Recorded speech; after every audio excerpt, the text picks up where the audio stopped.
Today in Total War Warhammer 3, we will be discussing how best to play the Miao Ying Campaign. Her faction effects are Corruption -2, Leadership plus 10% when fighting against Demons of Chaos, Ammunition plus 20% all armies, and Upkeep -50% for missile infantry units. When you start out the campaign, you are in control of Nangao, you have Miao Xing's army, and then you have an Alchemist who you're just going to want to put right into the army to increase the mobility range. Your opening battle will be, of course, against the Rebels, and then from there you're going to want to take Nanli. Now take the training camp, you're going to want to put that in Nanli. You're going to want to demolish the building in Nangao and build a tea parlor in your open slot. And when it comes to commandments, there's only a couple of good ones. You have the Jade Dragon's Edict, which is free control, research rate increases by 7%, and income from trade tariffs plus 5%. Now I would recommend getting the Jade Dragon's Edict so that way you don't have to build any control buildings in your province. And for technology, the main ones you're going to want immediately are the Bureaucrat Training, Harmonic Discipline, Grace of Kuai Yin, and the Right of Yang. For Compass, you're going to want to focus on the Celestial Lake, which is going to increase your control even more, increase income from all buildings, and a chance of Winds of Magic increasing in strength plus 40% in Cathay-owned regions. Something else you're going to want to do on turn 1 is take a Caravan Master and recruit him,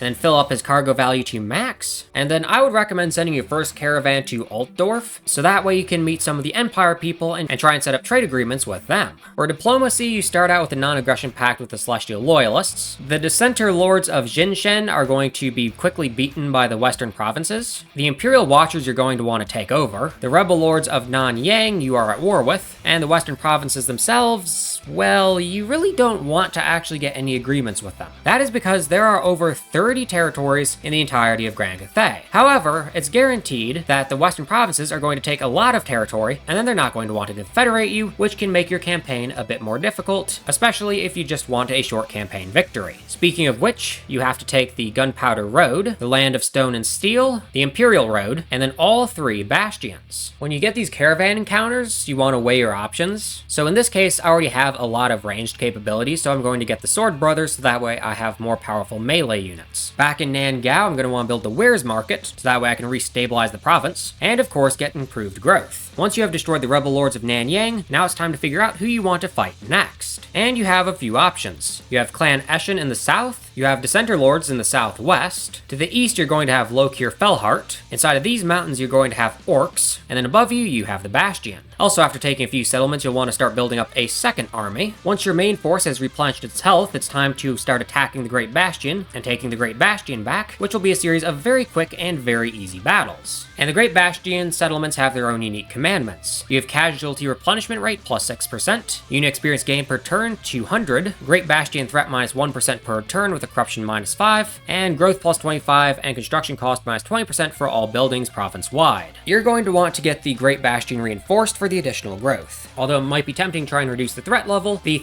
isn't that important. I have had armies spawn in and then just run away and the threat level goes back to 0 because they fled. Also get any trade agreements that you can get with people nearby, and once you find the Empire, you'll be able to get some nice deals there, and if you're ever able to take a shot at Village the Curseling, do so. He's very powerful. You want to try and take him down early on if you can, because he can get some pretty powerful units, but fighting him and beating him means that not only is Chaos a lot weaker, but you also have one less threat to worry about. My caravan completed its quest and now it is heading back, and I did get quite a bit of gold from that, which is good. More gold that I can throw into more buildings. Once you've taken the entirety of the Great Bastion, if the Imperial Wardens offer you a peace treaty, just accept it, take the gold, and let them get destroyed by all of their enemies. Also, now that I hold the entirety of the Great Bastion, it's time to start looking to the south. Primarily these mountains, because in these mountains we have Savage Orcs as well as Clan Eshin. That's going to be where you want to send your armies. Normally when you have the Hungry Ogres encounter, you want to actually fight, but not if it is Diplomatic Relationships plus 40 with Grease's Goldtooth. You're actually going to want to select Feeding Time. This is because Grease's Goldtooth is the most powerful ogre faction, and he will take over a large swath of territory eventually. If you have him as your ally, you're basically safe from the mountains. Not many people people will be able to attack you. A very important skill for Miao Ying will be the Harmonious skill. This gives you diplomatic relationships plus 40 with Grand Cathay, which will make vassalizing factions such as the Celestial Loyalists or the Jade Custodians an absolute breeze. Now, a Kurgan invasion has just been released upon the Great Bastion. As you can see, they can make it to the Dragon Gate in one turn, but the Dragon Gate has such a powerful garrison that there's no way that the Kurgan will actually be able to win. I am honestly expecting them to just flee, and this bar to go all the way back down to 0. Well, I guess I was wrong, since apparently we did get besieged. However, upon sallying out, this is a very decisive victory, and there goes the entire invasion force. Our threat level is all the way back down to 0%. With Clan Eshin destroyed, you should only have 2 enemies left inside of Grand Cathay: the vampires in this region, and the Dark Elves in the east. The Lizard Men will probably get themselves wiped out, and from there it'll just be fighting Xiao Ming the Iron Dragon. And now, the Celestial Loyalists will confederate with us. So we're going to confederate them, and now we have a few more settlements, and these are actually some